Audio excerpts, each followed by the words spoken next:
성경 봉독하겠습니다. 오늘의 말씀은 열왕기상 1장 28절에서 37절 말씀입니다.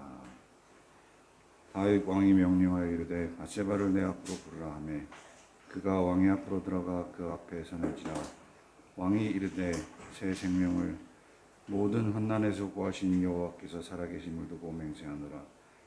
내가 이전에 이스라엘의 하나님 여호와를 가리켜 내게 맹세하여 이르기를 내 아들 솔로몬이 반드시 나를 이어 왕이 되고 나를 대신하여 나의 왕위에 앉으리라 하였으니 내가 오늘 그대로 행하리라. 밧세바가 얼굴을 땅에 대고 절하며 내 주 다윗 왕은 만세수를 하옵소서 하니라. 다윗 왕이 이르되 제사장 사독과 선지자 나단과 여호야다의 아들 브나야를 내 앞으로 부르라 하니 그들이 왕 앞에 이른지라. 왕이 그들에게 이르되 너희는 너의 주 신하들을 데리고 내 아들 솔로몬을 내 노새에 태우고 기온으로 인도하여 내려가고 거기서 제사장 사독과 선지자 나단은 그에게 기름을 부어 이스라엘 왕으로 삼고 너희는 뿔나파를 불며 솔로몬 왕은 만세수를 하옵소서 하고 그를 따라 올라오라. 그가 와서 내 왕위에 앉아 나를 대신하여 왕이 되리라. 내가 그를 세워 이스라엘과 유다의 통치자로 지명하였느니라. 여호야다의 아들 브나야가 왕께 대답하여 이르되 아멘. 내 주 왕의 하나님 여호와께서도 이렇게 말씀하시기를 원하오며 또 여호와께서 내 주 왕과 함께 계심 같이 솔로몬과 함께 계셔서 그의 왕위를 내 주 다윗 왕의 왕위보다 더 크게 하시기를 원하나이다 하니라.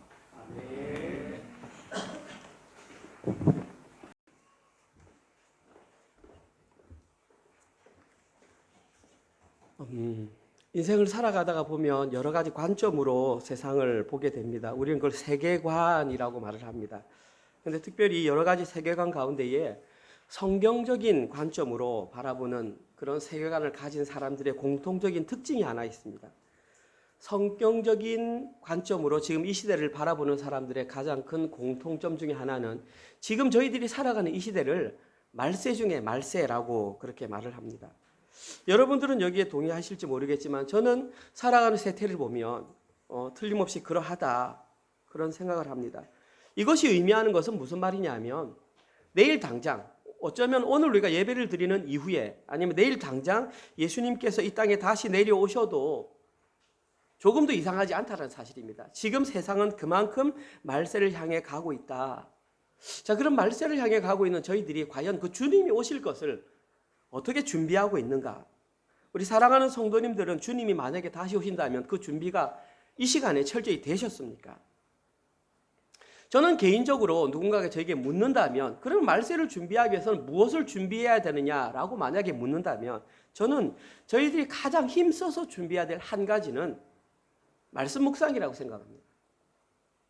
왜냐하면 말씀 묵상을 통해서만 하나님의 마음과 하나님의 뜻을 발견할 수 있기 때문입니다.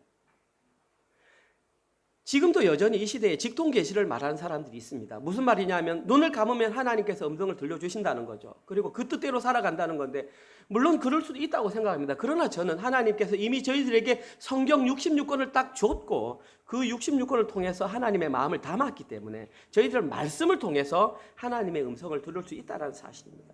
그래서 저는 개인적으로 이 말씀 묵상이 말세를 살아가는 저희들이 가장 잘 준비해야 될 것이 말씀 묵상이다 그렇게 생각합니다. 지난주 주일까지 저희들은 예레미야 말씀을 묵상했습니다. 예레미야서는 구약 성경의 선지서에 해당됩니다. 좀 어려운 성경입니다. 근데 다행인지 안타까운지 모르겠지만 오늘부터 저희들은 또 구약 성경 열왕기상을 공부하게 되었습니다. 이 열왕기상이라고 하는 본문은 구약 성경 가운데 역사서에 해당되는데 두 텀, 거의 두 달이죠. 두 달 예레미야하고 이제 신약으로 넘어가면 좋겠지만 또다시 구약으로 가니까 거의 4개월을 구약을 계속 묵상한다는 것이 결코 쉬운 일이 아닙니다. 저도 잘 알고 있습니다. 하지만 하나님의 뜻이 거기 있다는 것을 너무나 잘 알고 있기 때문에 저희들은 조금 더 힘을 내서 말씀 묵상해야 합니다. 사랑하는 성도 여러분, 조금만 더 힘을 내시기 바랍니다. 말씀 묵상이 우리를 살리고 말씀 묵상이 우리를 이끌어가는 힘이 되어야 합니다. 간략하게 열왕기상에 대한 개요를 말씀드리고 오늘 본문을 한번 살펴보겠습니다. 열왕기상은 아까 말씀드렸던 것처럼 구약 성경 가운데 역사서에 해당됩니다. 목사님, 역사서는 어디냐? 구약 성경 여호수아부터 에스더까지 총 12권이 역사서입니다. 그렇구나 하는데 원래 구약 성경은 히브리어로 기록되어 있습니다. 근데 그걸 헬라어로 번역한 성경을 70인역이라고 합니다. 그 70인역이라고 하는 성경에서는 이스라엘 역 사무엘상부터 열왕기하까지 그 네 권이 이스라엘 왕들에 관한 내용이 기록되어 있다. 그래서 그 이름을 왕들의 이야기 1, 2, 3, 4, 왕국서 1, 2, 3, 4라고 부릅니다. 그 한마디로 전부 왕들의 이야기가 다 들어있다는 사실입니다. 그 중에서 오늘 저희들이 살펴볼 열왕기상 본문은 여러 왕들 가운데에 다윗 왕이 한 장 나옵니다. 마지막 말년. 그리고 쭉 왕들이 나오다가 남북으로 갈라진 이후에 남쪽에서는 여호사밧, 북쪽에서는 아합 왕까지 기록된 내용이 열왕기상입니다. 그리고 열왕기하는 이제 아합부터 새롭게 시작되는, 이번에는 저희들 열왕기상을 공부할 것이고 그 내용을 통해서 하나님의 음성을 들 것입니다. 저희들이 가장 먼저 살펴야 할 개괄적인 내용은 이 열왕기상 하는 누가 기록했느냐? 저자. 성경학자마다 의견이 다 다릅니다. 다룰 수밖에 없습니다. 왜냐하면 누가 적었다고 안 나와 있기 때문에. 학자들이 연구하고 분석해 본 결과 대부분 거기에 대한 동의를 하는 게 예레미야가 기록했을 것이다 라고 추측을 하고 많은 사람들이 거기 동의합니다. 여러 가지가 이유가 있습니다. 그 중에 가장 대표적인 이유가 열왕기하의 마지막 부분과 예레미야의 마지막 부분이 거의 완벽하게 일치하기 때문입니다. 제가 예를 한번 들어보겠습니다. 열왕기하의 거의 마지막 부분에 25장 27절에 이런 내용이 기록되어 있습니다. 보십시오. 유다 왕 여호야긴. 우리는 이미 이제 여호야긴이 누군지 잘 알고 있습니다. 포로로 잡혀간 3개월 왕하고 포로로 잡혀간 그 여호야긴이 사로잡힌 지 37년이 지난 이후에 여호야긴이 잡혀간 것은 BC 597년. 그리부터 37년이 지나면 BC 561년에 바벨론 왕 에월 무로닥이 즉위한 원년에 12월 그달 27일에 유다의 왕 여호야긴을 옥에서 놓아서 해방을 시켰다는 거예요. 37년 동안 장기수로 있다가 감옥에서 풀려났다. 저게 열왕기하 25장 27절 내용입니다. 그런데 예레미야가 기록한 예레미야 52장 31절 마지막 부분이죠. 보십시오. 유다 왕 여호야긴이 사로잡혀간 지 37년, 바벨론의 에월 무로닥 왕의 즉위 원년 12째 달 25째 날 이틀이 틀립니다.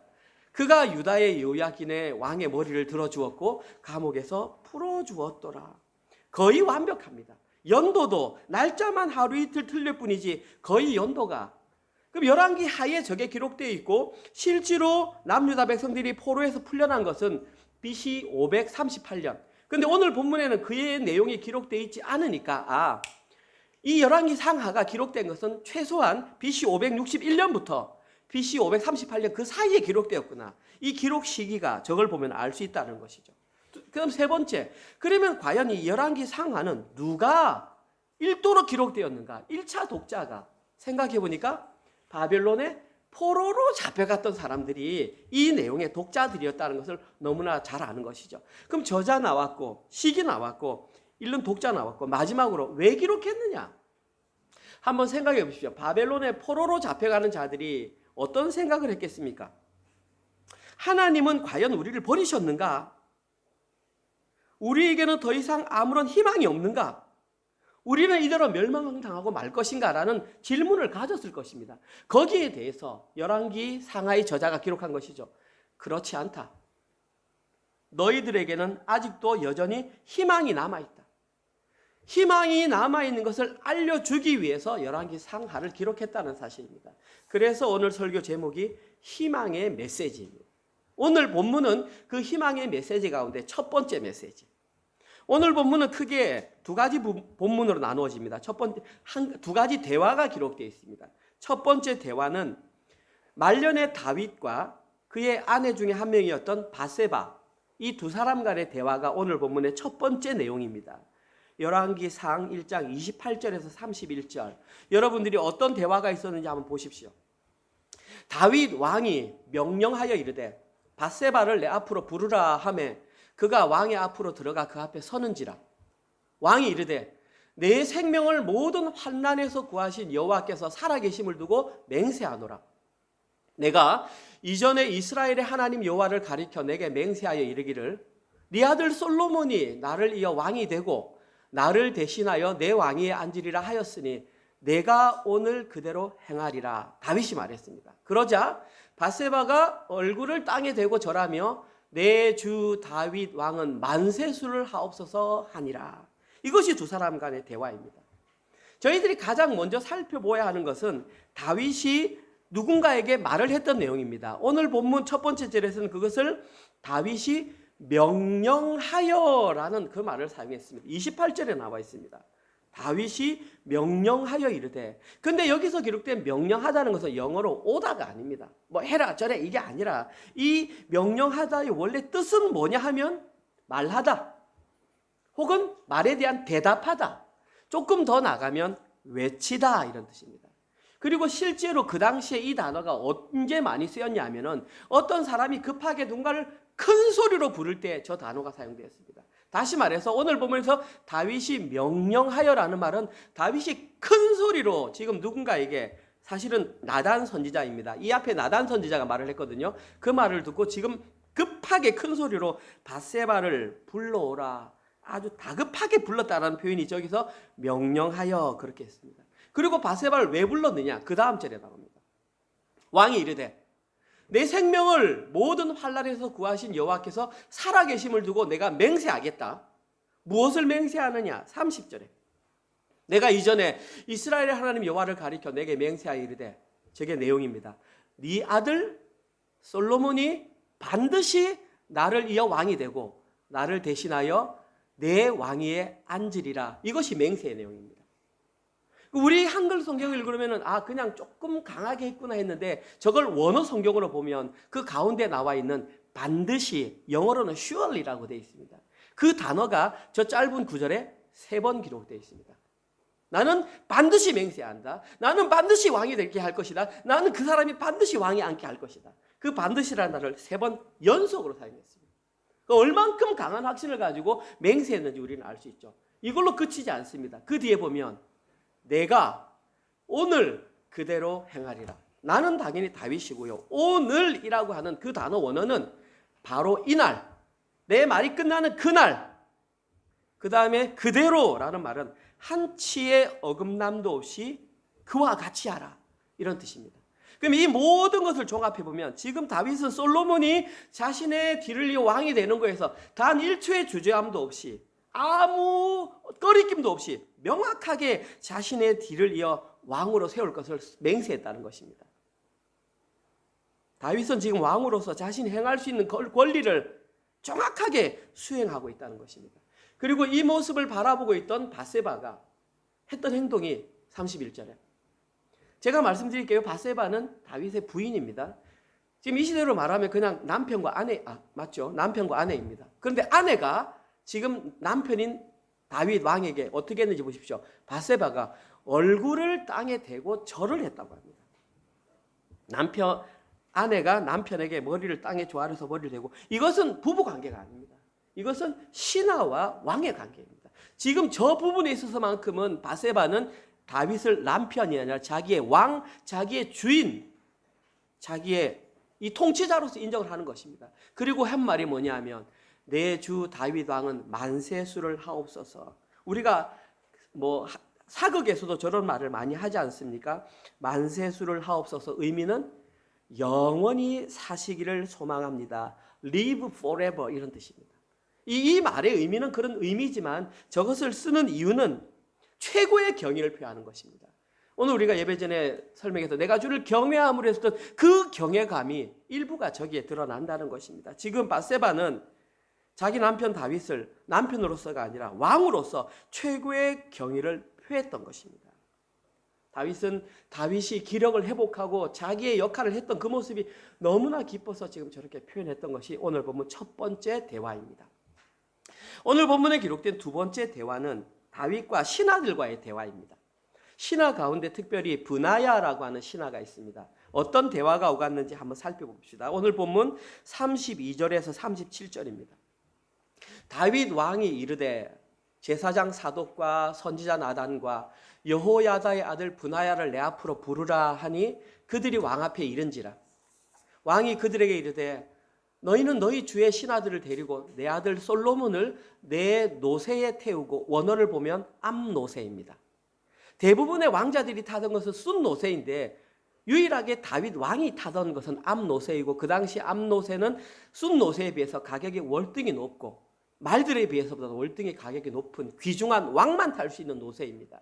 그 노새에 태우고 기원이라고 하는 샘으로 인도하여 내려가서 거기서 제사장 사독과 선지자 나단은 그에게 기름을 부어 이스라엘 왕으로 삼고 너희는 뿔나파를 불며 솔로몬 왕은 만세수를 하옵소서 하고 그를 따라 올라오라. 그가 와서 내 왕위에 앉아 나를 대신하여 왕이 되리라. 내가 그를 세워 이스라엘과 유다의 통치자로 지명하였느니라. 여기까지가 다윗의 말입니다. 그러자 여호야의 아들 브나야가 왕께 대답하여 이르되 아멘.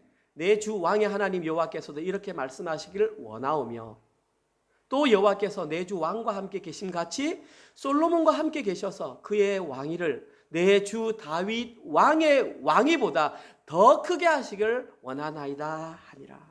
이것이 바로 두 번째 대화의 내용입니다.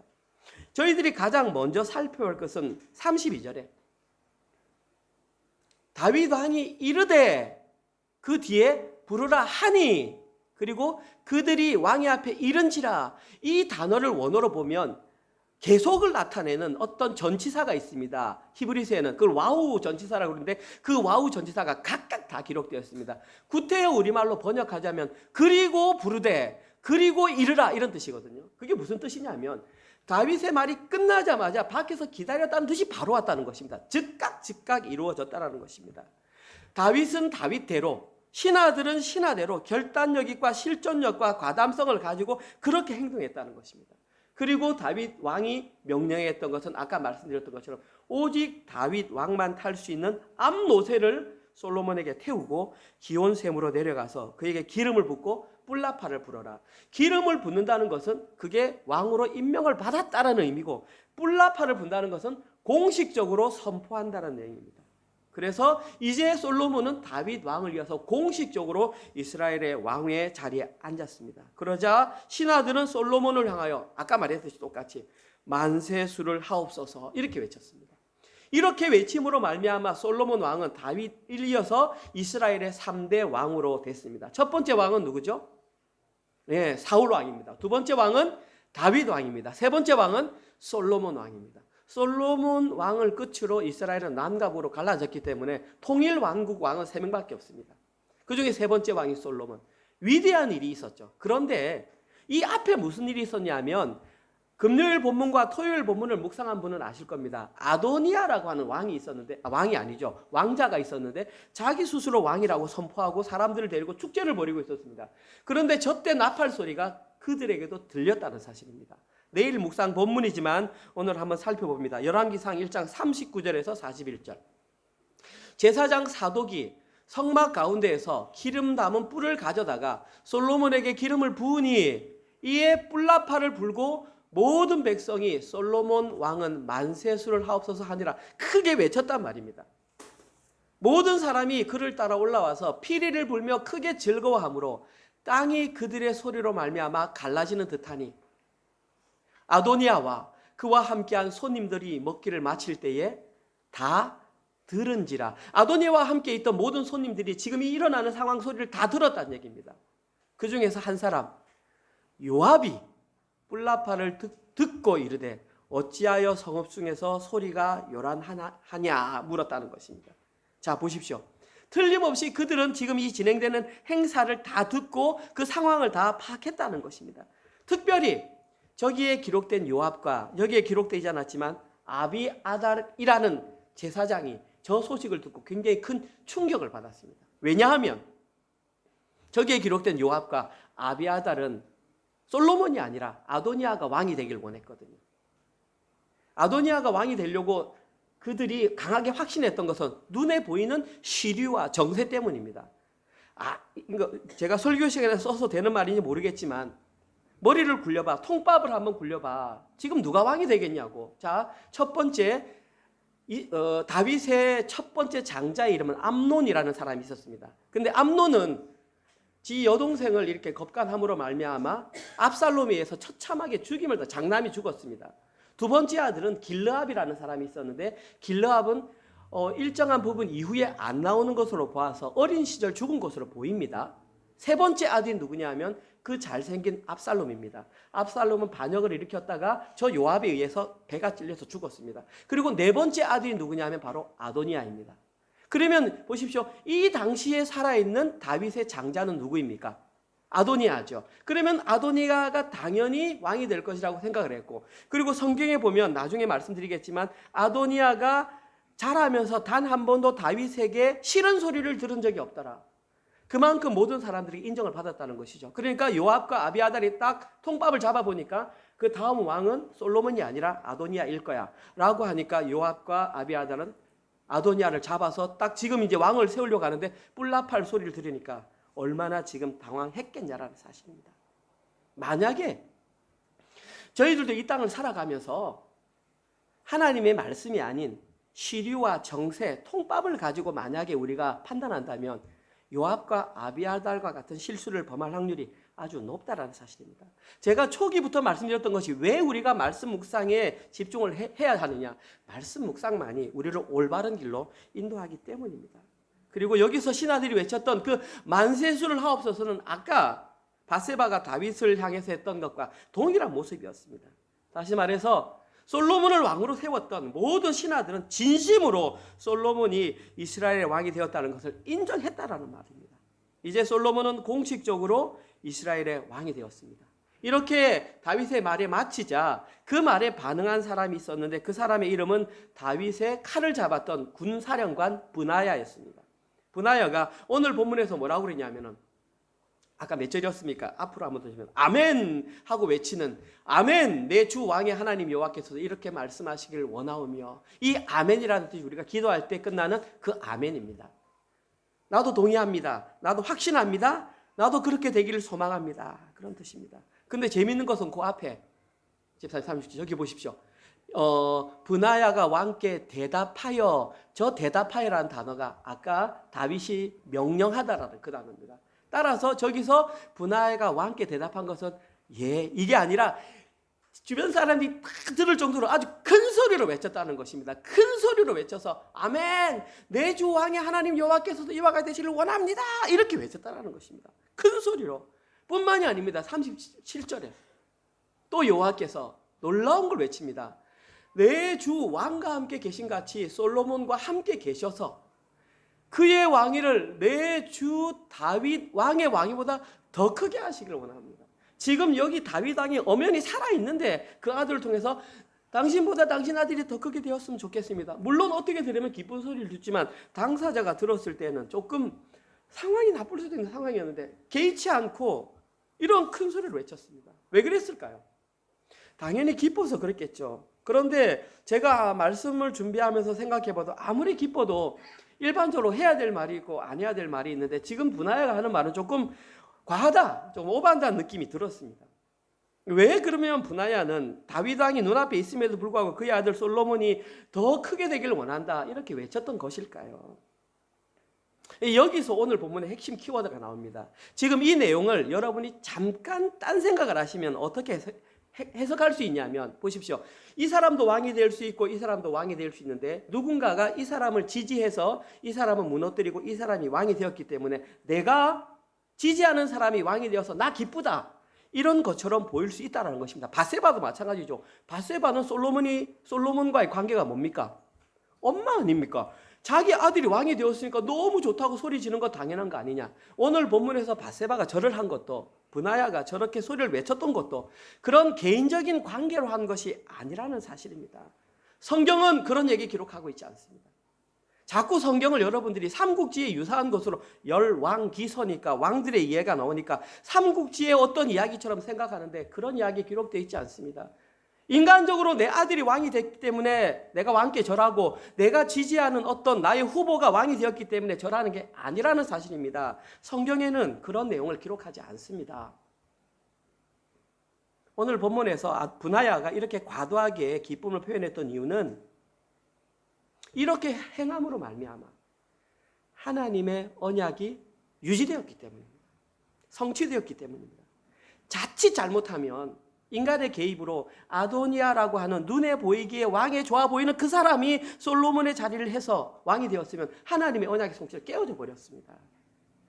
그러나 나단 선지자의 신속한 판단과 빠른 결단이요, 바세바의 과감한 행동, 그리고 많은 신하들의 도움으로 말미암아 하나님의 뜻은 온전히 성취가 되었습니다. 그러나 그 이면에는 전적인 하나님의 은혜로 그 일이 이루어졌다는 사실입니다. 오늘 본문에서 이 브나야는 자기 개인의 감정이 아니라 하나님의 언약이 성취되었기 때문에 과하다 싶을 정도로 표현을 했던 것입니다. 자, 그러면 도대체 브나야가 기뻐했던 그 언약의 정체가 무엇일까요? 그 언약의 정체를 오늘 본문의 핵심 내용인 다윗 언약이라고 합니다. 하나님께서 다윗과 언약을 맺었다. 그래서 다윗 언약이라고 합니다. 하나님께서 다윗에게 언약을 주셨던 내용은 사무엘하 내용에 나옵니다. 사무엘하 7장 8절에서 16절. 여러분들도 들으시면 이해할 내용입니다. 가만히 보십시오. 그러므로 이제 내 종 다윗에게 이와 같이 말하라. 누구에게 명령했을까요? 오늘 본문에 나오는 나단 선지자에게 명령했습니다. 그래서 나단이 저 얘기를 직접 들었기 때문에 솔로몬 왕을 세우는데 그렇게 열심을 내었던 것입니다. 이제 내 종 다윗에게 이같이 말하라. 만군의 여호와께서 이와 같이 말씀하시기를 내가 너를 목장 곧 양을 따르는 데에서 데려다가 내 백성 이스라엘의 주권자로 삼고 네가 가는 곳에서 내가 너와 함께 있어 네 모든 원수를 네 앞에서 멸하였은즉 땅에서 위대한 자들의 이름같이 네 이름을 위대하게 만들어 주리라. 지금 하나님이 다윗과 약속하고 있는 겁니다. 내가 또 내 백성 이스라엘을 위하여 한 곳을 정하여 예루살렘입니다. 그를 심고 그를 거주하게 하고 다시 옮기지 못하게 하며 악한 종류로 전과 같이 그를 해하지 못하게 하여 전에 내가 사사에게 명령하여 내 백성 이스라엘을 다스리던 때와 같이 아니하게 하고 너를 모든 원수에게서 벗어나 편히 쉬게 하리라. 여호와가 또 내게 이르노니 여호와가 너를 위하여 집을 짓고, 실제로 저 집은 집이 아니라 후손 왕국을 말합니다. 네 수완이 차서 네 조상들과 함께 누울 때에 내가 네 몸에서 날 내 씨, 제라, 후손, 자손 내 뒤에 세워 그의 나라를 견고하게 하리라. 표면적으로는 솔로몬을 말합니다. 그는 내 이름을 위하여 집을 건축할 것이요 성전을 건축했습니다. 나는 그의 나라 왕위를 영원히 견고하게 하리라. 나는 그에게 아버지가 되고 그는 내게 아들이 되리니 그가 만일 죄를 범하면 내가 사람의 매와 인생의 채찍으로 징계하려니와 내가 내 앞에서 물러나게 한 사울에게서 내 은총을 빼앗은 것처럼 그에게서 빼앗지는 아니하리라. 네 집과 네 나라가 내 앞에서 영원히 보존되고 네 왕위가 영원히 견고하게 하리라 하셨다 하라. 이게 지금 여러분이 방금 읽었던 이것이 다윗 언약의 실체입니다. 제가 읽기 전에 말씀드렸던 것처럼 그냥 설명을 안 드려도 읽어도 그 내용이 무슨 내용인지 명확하게 알 수 있습니다. 제가 한마디로 핵심 요약을 정리해 드리면 이렇습니다. 하나님께서는 다윗의 후손과 약속을 할 것인데 그 후손을 통해서 세워진 그 나라는 영원히 무너지지 않는다. 이것이 다윗 언약의 핵심입니다.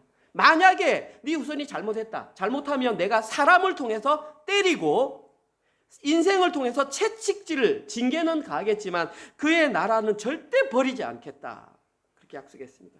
그냥 쉽게 말하면 네 자손이 아무리 잘못해도 그 나라는 절대 망하지 않을 것이고 네 후손은 왕의 자리 안 뺏길 것이다. 이것이 다윗 언약입니다. 세상에 이렇게 말도 안 되는 언약이 있습니까? 아무리 잘못해도 그냥 내가 때리기는 때리지만 그에게서 빼앗지는 않겠다. 그런데 하나님께서는 지금 말도 안 되는 이 언약을 다윗과 맺어 주셨습니다. 이것이 바로 다윗 언약입니다.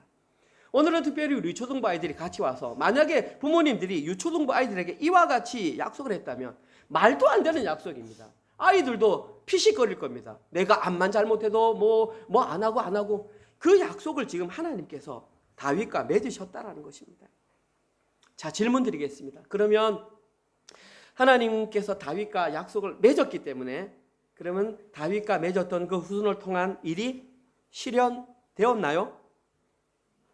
자, 현실을 보면 되죠. 일단 다윗 왕 뒤에 솔로몬 왕이 되었습니다. 근데 솔로몬이 죽었을 때가 BC 930년.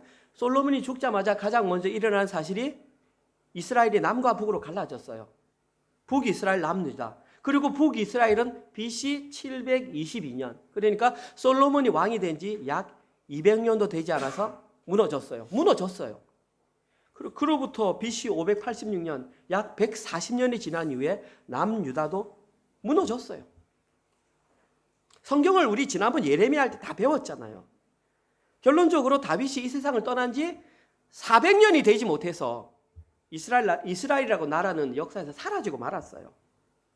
자, 그렇다면 방금 저기서 하나님께서 이렇게 해주리라 저렇게 해주리라 했던 그 다윗과 약속은 실패한 것인가요? 누구든지 대답할 수 있죠. 표면적으로 보면 당연히 실패했어요. 국가가 무너졌기 때문에 표면적으로 보면 실패했어요. 그러나 그 내면을 살펴보면 하나님께서 다윗과 맺으셨던 그 언약은 절대 실패할 수가 없어요. 왜냐하면 하나님께서 내뱉으신 거기 때문에 하나님께서 약속하신 것은 실패할 수가 없어요. 이것이 묵상의 어려움입니다. 이성적인 사고를 가지고 성경을 읽으면 눈에 들어오는 글자는 다 이해하죠. 그러니까 무너졌는데 목사님이나 설교자들은 이게 안 무너졌다고 하니까 이게 뭐야 이렇게 되잖아요. 이게 묵상이에요. 묵상은 눈에 보이는 대로 이해하는 것이 아니라 하나님께서 들려주시는 말씀대로 이해하는 거예요. 그러니까 상식적으로 이해가 안 되니까 묵상에 대한 어려움을 많이 겪는 것이죠. 여기에 대한 가장 대표적인 사람이 성경을 자유주의로 해석하는 자유주의자들이에요. 그런데 묵상은 성경을 표면적으로만 이해하는 것이 아니라 그 이면의 의미를 파악하는 것. 그러나 저희들은 이 일을 해야 합니다. 하면서 성령님의 도우심을 받아서 이렇게 합니다. 다윗 언약은 표면적으로 보면 실패한 것이 분명합니다. 그러나 다윗 언약은 실패할 수 없는 언약입니다. 왜냐고요? 그 언약이 우리의 영원한 왕 되신 예수 그리스도에 의해서 이미 성취가 되었습니다. 십자가에서. 보통 은혜 넘치는 교회는 성취가 되었습니다. 그러면 아멘이라고 합니다. 그리고 지금 성취가 되고 있고요. 또 성취가 될 것입니다. 예수님은 지금 과거에도 이루셨고 현재도 다스리고 계시고 또 오실 것입니다. 그렇기 때문에 이 다윗 언약은 무너지지 않았다는 사실입니다. 마태복음 1장 1절입니다. 왜 신약 성경을 처음 시작하는 마태복음 1장 1절이 저렇게 기록되었을까요? 많은 글도 많잖아요. 아담이 나와도 되잖아요. 아브라함과 믿음의 조상 아브라함과 다윗의 자손 예수 그리스도의 계보라. 이 다윗의 자손이란 말이 오늘 이 다윗 언약을 가지고 온 거란 말입니다. 다윗 언약 자손으로 예수 그리스도가 실현시켰다. 지금 그렇게 말하는 것이죠. 예수님은 저 언약을 실현하기 위해서 예수님은 100% 하나님이십니다. 그런데 100% 사람의 몸을 입고 이 땅에 오셨습니다. 예수님은 사람의 몸을 입고 이 땅에 오셔서 십자가에 달려 돌아가셨습니다. 예수님은 십자가에 달려 돌아가신 3일 만에 부활하시고 40일 동안 이 땅에 계시다가 부활 승천하셨습니다. 제가 방금 말씀드렸던 이것이 십자가 복음의 세 가지입니다. 첫 번째, 성육신, 불가능한 일입니다. 여러분 생각해 보시죠. 어떻게 하나님이 사람의 몸을 입고 이 땅에 오십니까? 그걸 믿는다는 것 자체가 사람들은 이해를 못합니다. 그게 어떻게 가능하냐고. 어떻게 신이 사람의 몸을 입고 오냐고. 왔다 쳐. 두 번째, 어떻게 신이 와서 십자가에 달려 죽냐고. 신이면 다 칼로 부수겠지. 죽냐고 허무하게. 죽었어. 세 번째, 어떻게 3일 만에 부활하냐고. 부활해서 40일 만에 승천하냐고. 이 세 개 자체가 다 상식적으로 이해가 안 돼요. 그렇기 때문에 십자가 복음이 우리를 살리는 진리라는 사실입니다. 오늘 본문을 통해서 저희들이 알 수 있는 것은 십자가 복음의 뿌리가 어디냐면 바로 다윗 언약이라는 사실입니다. 그리고 십자가를 통해서 예수님에 의해서 성취된 그 다윗 언약이 모세를 통해서 받았던 시내산 언약과 가장 그 차이점이 뭐냐 하면 하나님께서 모세와 시내산에서 내신 시내산 언약의 특징은 신명기적 사고를 가지고 있고 신명기적 사고의 하나의 예가 인과율이라고 그랬습니다. 이거 순종하면 복 줄게. 이거 순종 안 하면 저 주는데 태생적으로 아담 이후로 선악과를 먹은 사람은 순종할 수가 없어요. 저도 없고 여러분도 없어요. 그냥 예수님이 하신 것을 우리가 전가받는 방법 외에는 없어요. 근데 아시지만 주셨어요. 왜? 로마서 3장 20절에 율법을 주신 이유는 다만 죄를 깨닫게 하기 위함이기 때문이에요. 그것이 시내산 언약과 다윗 언약의 가장 큰 차이점이에요. 그러나 다윗 언약은 은혜의 원리인 복음을 담아내기 때문에 이것이 힘이 있는 진리라는 것입니다. 그 다윗 언약은 은혜의 원리를 예수 그리스도를 통하여 이루셨고 그 나라가 하나님 나라이고 이것은 영적인 눈을 뜬 사람만 이해할 수 있는 내용이라는 것입니다. 로마서 3장 21절에서 그러나 이제는 하나님의 의가 나타나서 그 하나님의 의가 예수 그리스도를 의미하는 것이죠. 하나님께서는 열왕기서를 통해서 바벨론으로 포로로 잡혀간 남유다 백성들에게 너희들에게는 이러한 희망이 있단다 라고 알려줬습니다. 여러분들이 바벨론으로 포로로 잡혀가는 사람이었어요. 여러분 손으로 글로 쓰여진 열왕기 상하를 읽었다고 생각하고 이 내용을 이해하시겠습니까? 어렵습니다. 그들은 예수가 누군지도 모르고 본 적도 없어요. 온다는 사실만 들었는데 우리는 예수님이 온 걸 들었고 글로 쓰인 신약도 가지고 이 전체 신구약을 보니까 이럴 것이다 우리는 봤지만 그 당시 사람들이 특별히 구약 포로로 잡혀가는 사람들이 깨닫기 어려웠을 거예요. 그러나 하나님께서 특별히 지혜를 주신 사람은 영적인 눈으로 그걸 보았다는 사실이에요. 그런데 이 희망의 메시지, 즉 십자가 복음과 관련해서 저희들이 반드시 잊지 말아야 할 중요한 사실이 오늘 본문에 기록되어 있습니다. 그것은 바로 은혜의 원리로 작동하는 그 십자가 복음에는 인간의 그 어떤 노력도 포함될 수 없다는 사실입니다. 단 1%도. 은혜의 원리가 작동하기 위해서는 단 1%도 사람의 노력이 들어갈 수 없다는 것이요. 100% 하나님의 은혜로만 작동하는 것이 은혜의 원리입니다. 만약에 1%라도 인간의 노력이 들어가잖아요. 그 들어간 인간의 노력은 그걸 가지고 자기를 자랑해요. 그게 인간이에요. 그가 다윗 언약의 당사자인 다윗이라고 할지라도 그는 교만한 자가 되게 돼 있어요. 그래서 이러한 이유로 인해서 열왕기상을 시작할 때에 열왕기상이 이렇게 기록되었어요. 아마 금요일 본문을 묵상하는 분들은 조금 의아하게 생각했을 거예요. 아니 뭐 다윗이 이래? 다윗은 뭐 골리앗을 때려 눕히고 막 믿음의 선지자였는데 열왕기상 1장 1절입니다. 묵상했잖아요. 다윗 왕이 나이가 많아 늙으니 이불을 덮어도 따뜻하지 아니한지라 그의 시종들이 왕께 아뢰되 우리 주 왕을 위하여 젊은 처녀 하나를 구하여 그로 왕을 받들어 모시게 하고 왕의 품에 누워 우리 주 왕으로 따뜻하게 하시리라 하고 이스라엘 사방 영토 내에 아리따운 처녀를 구하던 중 수넴 여자 아비삭을 얻어 왕께 데려왔으니 이 처녀는 심히 아름다워 그가 왕을 받들어 시중 들었으나 왕이 잠자리를 같이 하지 아니하였더라. 그때에 학기세 아들 아도니아가 스스로 높여서 이르기를 내가 왕이 되리라 하고 자기를 위하여 병거와 기병과 호위병 50명을 준비하니 압살롬이 저랬습니다. 그는 압살롬 다음에 태어난 자요 용모가 심히 준수한 자라 그의 아버지가 네가 어찌하여 그리하였느냐라고 하는 말로 한 번도 그를 섭섭하게 한 일이 없었더라.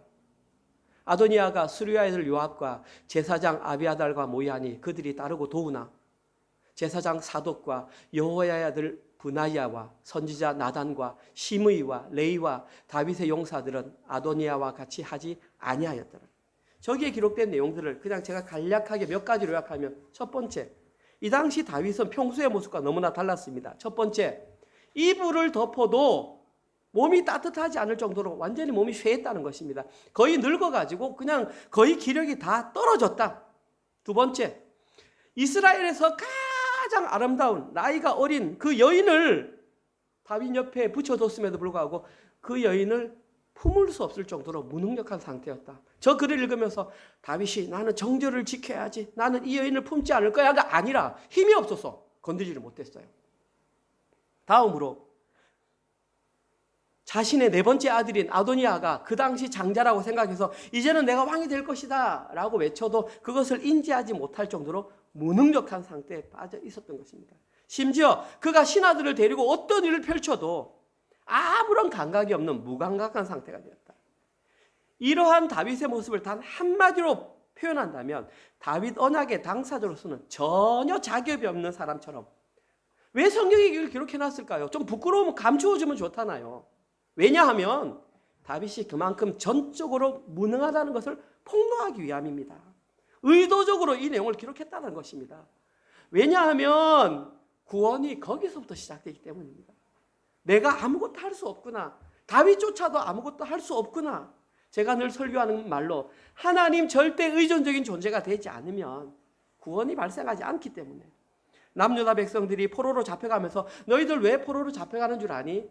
이것 깨달으라고 잡혀가는 거야. 그리고 이 포로지에서도 이것 깨닫는 사람은 하나님의 백성이야 라고 말씀해 주시는 것이죠.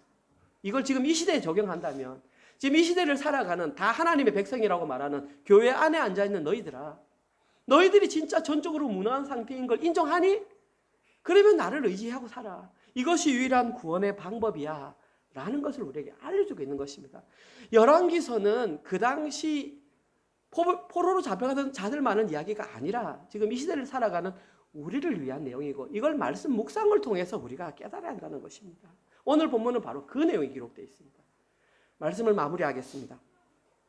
오늘 본문에 기록된 이 두 개의 대화 내용은 표면적으로만 읽어보면 마치 자기가 지지하는 어떤 사람을 왕으로 세우는 역사 이야기처럼 보입니다. 그러나 성경은 그런 내용을 기록하지 않습니다. 성경은 오직 구원과 관련된 십자가 복음만 기록하고 있습니다.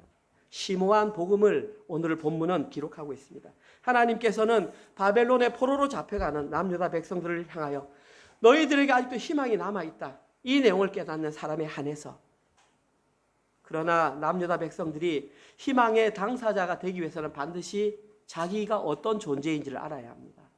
다윗과 같이 하나님 앞에서는 아무것도 할 수 없는 전적인 무능력의 상태라는 것을 인정하라는 것입니다. 그리고 이것이 우리가 말씀 묵상을 하는 이유입니다. 말씀 묵상을 통해서 그걸 깨달으는 것입니다. 그리고 이렇게 살아가는 것이 쉽지 않은 이유는 사람에게는 그 죄성의 그 자기만의 자존심이 살아있기 때문에 절대 이러한 삶을 살아가지 못한다는 사실입니다.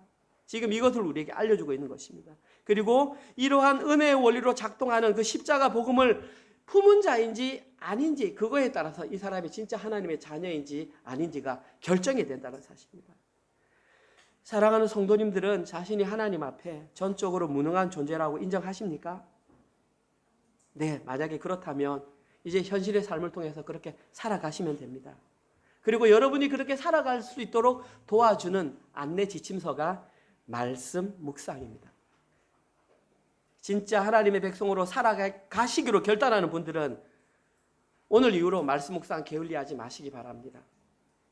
바쁘다는 핑계 대지 마십시오. 제가 지난 4주간 동안 우리 새가족 기초교육을 하느라고 우리 중고등부 청소년들 아이들과 제가 말씀을 나누지를 못했어요. 그래서 지난주, 지지난주 제가 말씀 묵상 카톡 올리는데 숫자가 줄질 않아요. 청소년들 바쁘다는 핑계 대지 마세요. 장녀들 마찬가지예요. 그 몇 줄 읽을 시간이 없으면 내 영이 죽는 것을 왜 모르냐고요. 목사님이 잔소리하는 것 같냐고요. 여러분을 영원히 살릴 수 있는 길을 안내하는데 내가 조금 모여서 우리 친구들에게 한마디 하면 내가 물으니까 거기에 대한 대답을 해야 되니까 어쩔 수 없이 읽겠죠. 청년들도 물론 마찬가지고. 그런데 이제 한 4주 점검을 안 하니까 자연스럽게 말씀 묵상을 안 하게 되는 현상이 발생하는 것이죠. 장년들 마찬가지예요. 안 하시는 건 여러분 자유지만 여러분들이 하나님과 멀어진 길로 걸어가는 책임을 누구에게 묻겠냐고요. 나중에 여러분들이 윤 목사가 잘못 가르쳐서 그렇게 했다고 말씀하시겠습니까? 하셔야 됩니다. 그래야만 산다는 것입니다. 기억하십시오. 우리 청소년들, 청년들 기억하십시오. 설교를 마무리하면서 솔로몬 진영에 있었던 사람과 아도니아 진영에 있었던 두 사람들 가운데에 신하들의 차이점을 발견하셨습니까? 빨리 간다고 발견 못하셨죠. 아도니아 진영에 있던 사람을 제가 말씀드릴게요. 제사장 아비아달이 있었습니다. 예배드리는 제사장이 있었다고요. 그 다음에 그 당시 군사령관 요압이 있었습니다. 자, 솔로몬 진영에는 누가 있었냐면 제사장 사독이 있었습니다. 예배 드렸습니다. 군사령관 브나야가 있었습니다. 근데 솔로몬 진영에 누가 있었죠? 선지자 나단이 있었습니다. 선지자 나단이 하는 역할이 뭔데요? 말씀 깨달아서 말씀 전하는 거잖아요. 말씀 사역이 있느냐 없느냐에 따라서 삶과 죽음이 갈리고 천국과 지옥이 갈라진단 말입니다. 왜 제 말을 그렇게 쉽게 듣느냐고요. 지금은 여러분들이 육으로 살아있는 것 같지만 사실은 하나님 떠나면 죽은 거예요. 다만 70년이 유예됐을 뿐이에요. 그것을 살았다고 착각하지 말란 말입니다. 저희들이 살아날 수 있는 유일한 방법은 말씀 묵상 그리고 기도입니다. 이번 한 주간 동안도 말씀 묵상과 기도를 통하여 은혜의 원리로 작동하는 십자가 복음을 발견하셔서 하나님 앞에 자신이 전적으로 무능한 존재임을 인정하시고 현실의 삶을 통해서 하나님 한 분만 전적으로 의지하시는 모든 분들 되시기를 주님의 이름으로 축원드립니다. 아멘. 하나님 감사합니다. 저희들에게 새롭게 9월을 시작할 수 있는 은혜를 주시고 9월을 시작하며 열왕기상 말씀을 저희들에게 주시니 참으로 감사합니다. 이 말씀이 표면적으로는 바벨론으로 포로로 잡혀가는 남유다 백성들을 향하여 기록되었지만 지금 이 시대에도 하나님의 백성으로 살아가는 저희들을 위하여 주신 말씀임을 깨달았습니다. 하나님 이제는 그 깨달은 것을 우리의 삶으로 잘 실천하게 하여 주시옵소서. 지금까지도 말씀 묵상을 잘 해왔지만 열왕기상 말씀을 조금 더 진지하게 하나님의 음성을 듣는 마음으로 말씀 묵상에 임하게 하여 주시옵소서. 그리하여서 말씀 묵상을 통하여 하나님의 뜻을 깨닫고 하나님께서 원하시는 삶을 우리의 현실로 잘 살아내게 하여 주시옵소서. 그러나 그렇게 살아가다가 당연히 우리는 큰 파도를 만나게 될 것이고 때로는 좌절하거나 힘들게 또 낙심할 때가 있습니다. 그때 성령 하나님 저희들을 붙잡아 주셔서 괜찮다, 잘 가고 있다, 너와 함께 가고 있는 동료들을 보아라 위로하여 주시는 그 음성을 듣게 하시고 서로를 격려하며 묵묵히 그 길을 잘 걸어가는 저희 은혜로 교회 되게 하여 주시옵소서. 그러한 걸음을 걸어가다가 또 저희들에게 사업체와 직장을 주셔서 한 주간 동안 열심히 일해서 수입을 주시니 참으로 감사합니다. 그 수입을 통하여 하나님께 11조와 주정헌금과 감사헌금을 기쁨으로 드릴 수 있도록 인도하시니 참으로 감사합니다. 이 헌금이 사용되는 곳곳마다 하나님의 이름이 드러나게 하시고 오직 주님의 영광이 드러나는 곳에만 이 헌금이 사용되게 허락하여 주시옵소서. 특별히 힘들어하는 우리 하이리에게 계속해서 특별 구제헌금을 허락하시니 참으로 감사합니다. 우리가 하나님의 자녀로 살아가는 증거인 걸 깨닫게 하시고 특별히 우리 하이리를 주님 회복되는 역사가 은혜 가운데 일어나게 허락하여 주시옵소서. 이제는 우리 구주 예수 그리스도의 은혜와 하나님의 사랑하심과 성령님의 위로교통 감화 깨닫게 하심이 세상의 소리에 귀를 기울이지 아니하고 하나님께서 주시는 말씀에 귀를 기울여 하나님의 뜻이 어디 있는지 분별하여 그 뜻대로 살아가기로 결단하는 사랑하는 은혜로 교회 성도들을 머리 위에와 지금 이 시간에도 세계 곳곳에 흩어져서 주의 복음을 증거하시는 사랑하는 선교사님들과 그들의 사역과 그들의 가정과 그들의 자녀들 머리 위에 지금부터 영원토록 함께 있을지어다. 아멘.